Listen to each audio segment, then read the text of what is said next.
जय श्री कृष्ण, जय श्री कृष्ण, जय श्री कृष्ण हरे, जय श्री कृष्ण, जय श्री कृष्ण, जय श्री कृष्ण। नमस्कार दोस्तों, स्वागत है सभी लोगों का आपके अपने चैनल भारतीय ब्लॉगर में। मैं हिमांशु शर्मा हमेशा कुछ विशेष जानकारी ग्रहों के आकलन से आप लोगों के सामने लेकर के आता हूं। कुछ जानकारी मुंडेन एस्ट्रोलॉजी या फिर वैदिक एस्ट्रोलॉजी के माध्यम से कुछ ऐसी सटीक गणनाएं निकल करके आती हैं जिनको बताने के बाद में जब वो घटनाएं सत्य साबित होती हैं तो हम लोगों को ये लगता है कि वैदिक एस्ट्रोलॉजी ने अपनी एक बार फिर से ताकत दिखा दी। और कई बार ऐसा पास्ट के अंदर हुआ भी है, अपनी तारीफ नहीं करना चाहूँगा, लेकिन वैदिक एस्ट्रोलॉजी की ताकत का अनुभव जो आप लोगों ने अभी थोड़े समय पहले किया, पहलगांव हमले को लेकर के या उससे पहले भारत पाकिस्तान के युद्ध को लेकर के या 2025 की कुछ गणनाएं जिसमें करेंसी को लेकर के और आपके साथ साथ महामारी को लेकर के ऐसी कई भूकंप की चेतावनियां मैंने आप लोगों को बार बार दी हैं और वो 99% सत्य भी साबित हुई हैं।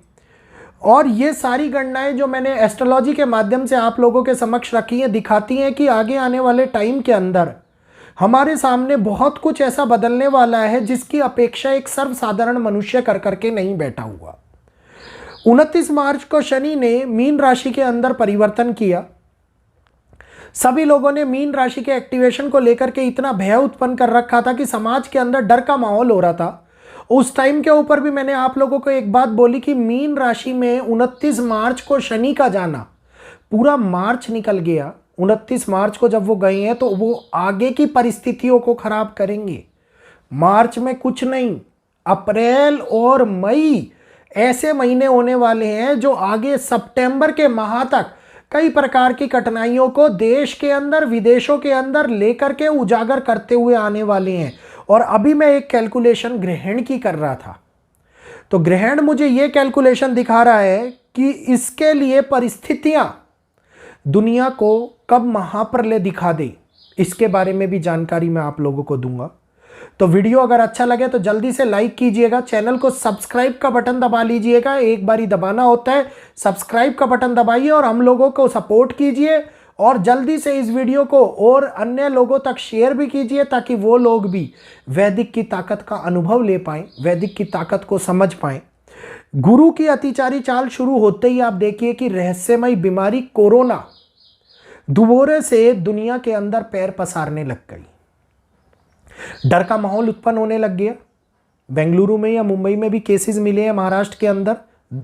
आप देखिए कि किस प्रकार से Singapore, western countries, Asian countries इस महामारी की चपेट में दोबारा से एक आती हुई दिखाई दे रही है। और ये इसी समय के अंदर क्यों हुआ? पहले भी हो सकता था, इतने साल रहे हम बीच में। ये क्यों इसी टाइम के अंदर दोबारा से आता हुआ दिखाई दे रहा है?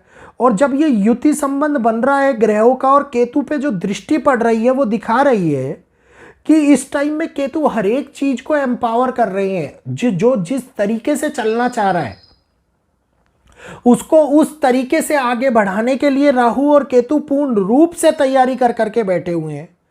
जलीय राशि के कारण एक्टिवेशन और शनि का अभी भी मीन में रहना जो आगे आने वाले 2.5 वर्षों के लिए है, ये भारत की कुंडली के अंदर आने वाली उन उथल पुथल को दिखाता है जिसमें कई प्रकार से विवादित स्थितियां एशिया के लिए, मैं भारत की कुंडली को केंद्र बना करके बता रहा हूं, ये एशिया के लिए ये विवादित परिस्थितियां और भी ज्यादा नेगेटिविटी को प्रबल करती हुई नजर आ रही हैं।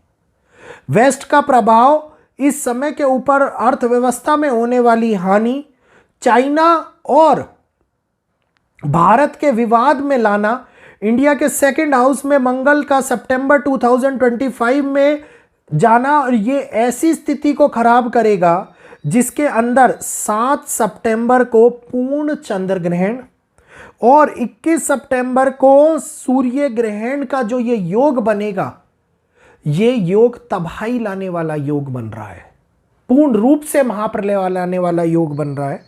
साउथ वेस्ट और साउथ ईस्ट डायरेक्शन जिसके अंदर कई भाग आते हैं, USA, Canada, India, Portugal, Ireland Brazil, Denmark, Poland, Belgium, ये सारे के सारे इस समय के ऊपर बहुत बड़े आगे आने वाले ऐसे घेराव में फंसने वाले हैं जिनकी अपेक्षा इन देशों ने करी भी नहीं होगी।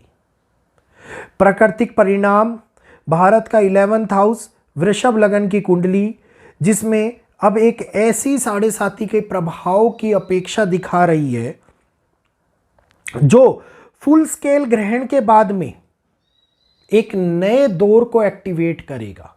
और ये एक ऐसा वेस्टर्न के खंड में होने का, उसका परिवर्तन का वो दौर होगा जिसके अंदर 7 समुंदर दूर बैठे हुए वेस्टर्न कंट्रीज भी एशियन कंट्रीज को हिला देने में और एशियन कंट्रीज में तनावग्रस्त स्थिति को भड़काने में पूर्ण रूप से योगदान देने वाले हैं। तो अब समय एक के बाद एक वो डेस्टिनी क्रिएट करता हुआ नजर आ रहा है जिसके अंदर 1924, 1990, 1978 वाले योग एक बार फिर से कारक बना रहे हैं प्रबल सत्ता के अंदर होने वाले विखंडन का, सत्ता में होने वाले परिवर्तन का और कई प्रकार की ऐसी समस्याओं का जो देशों को हिला के रख देती हैं।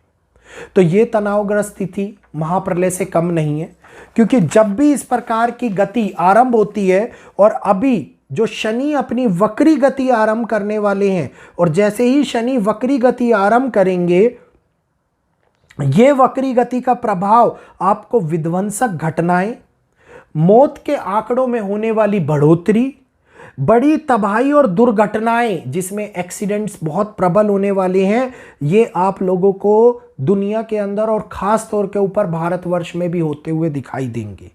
इस टाइम के ऊपर अंडरवर्ल्ड गैंग्स और नेक्सल्स और टेररिज्म प्रबल रूप से एक्टिवेशन दिखाता हुआ नजर आ रहा है, जिसके कारण मुश्किलें पूर्ण रूप से फिर से अव्यवस्था क्रिएट करती हुई नजर आ रही है। इस टाइम में अगर मैं बात करता हूं तो मंगल वो प्रभाव दे रहे हैं जो दुनिया में फ्रस्ट्रेशन दुनिया के अंदर महसूस कराते हैं और ये फ्रस्ट्रेशन ऐसी होती है जिसमें जहां राहु एक और कंफ्यूजन क्रिएट करते हैं, इल्यूशन क्रिएट करते हैं, वहीं ये गुस्सा अंदरूनी भड़काव को दिखाता है। तो अंदरूनी भड़काव के कारण होने वाली समस्याएं भारत के लिए भीष्म चिंताओं का कारण बन सकती हैं। पड़ोसी देशों के अंदर बढ़ने वाला विवाद फिर से भारत को एक बार संघर्ष के समय के अंदर लाता हुआ खड़ा कर सकता है। इस समय के अंदर यह परिवर्तन उन घटनाओं को जन्म दे रहा है जिसके अंदर प्राकृतिक विध्वंस वेस्टर्न कंट्रीज को पूर्ण रूप से लगातार कोई टोर्नेडो जैसे अभी कल परसों में हुआ, मैंने आप लोगों को पहले भी चेतावनी दी थी कि वेस्टर्न कंट्रीज में तबाही, और आप देखिए कितनी बड़ी, कितने सारे 27 से 28 लोग एकदम मारे गए हैं। जहां पे कुछ हजारों लोग रहते हैं और वहां पे एकदम से लोगों का मारा जाना इस टाइम के ऊपर बहुत बड़ी विपदाओं का इशारा है। और ये आगे आने वाले टाइम में पूर्ण रूप से बहुत बड़े काल को जन्म देती हुई नजर आ रही है। तो काल का जन्म हो चुका है, मृत्यु काल उत्पन्न होने वाला है और आगे अव्यवस्था दुर्योग काल को लेकर के आती हुई नजर आएगी। हर चीज में ये काल आगे बहुत बड़ी मुसीबतों को जन्म देगा, मृत्यु दर बढ़ाएगा, महामारियां लाएगा, प्राकृतिक घटनाएं मुसीबतों को जन्म देती हुई नजर आएंगी। उम्मीद करूंगा ये गणनाएं जो मैंने आप लोगों को करी, इसके अंदर अभी एक बात और बता देता हूं। 2026 में एक सूर्य ग्रहण आ रहा है, जिस टाइम में चंद्रमा और सूर्य दोनों ही अश्लेषा नक्षत्र में होंगे। ये गणनाएं मैं ग्रहण की कर रहा था 2025, 26 और 27। 2026 का वो सूर्य ग्रहण उस बड़ी विकराल महाप्रलय को लेकर के आएगा जो दुनिया को हैरान कर देगी। तो अभी समय दूर है, कैलकुलेशन मैंने कर ली है, चीज़ें मैं आप लोगों के सामने लाऊंगा, बताऊंगा, समझिएगा। आज का वीडियो अच्छा लगा हो तो लाइक करते हुए शेयर कीजिएगा, जल्दी से चैनल को सब्सक्राइब कर लीजिएगा ताकि आगे आने वाले वीडियोस आपको मिलते रहें। और यहीं पर मेरे को इजाज़त दीजिएगा। आज के लिए इतना ही। जय श्री कृष्णा, जय माता दी।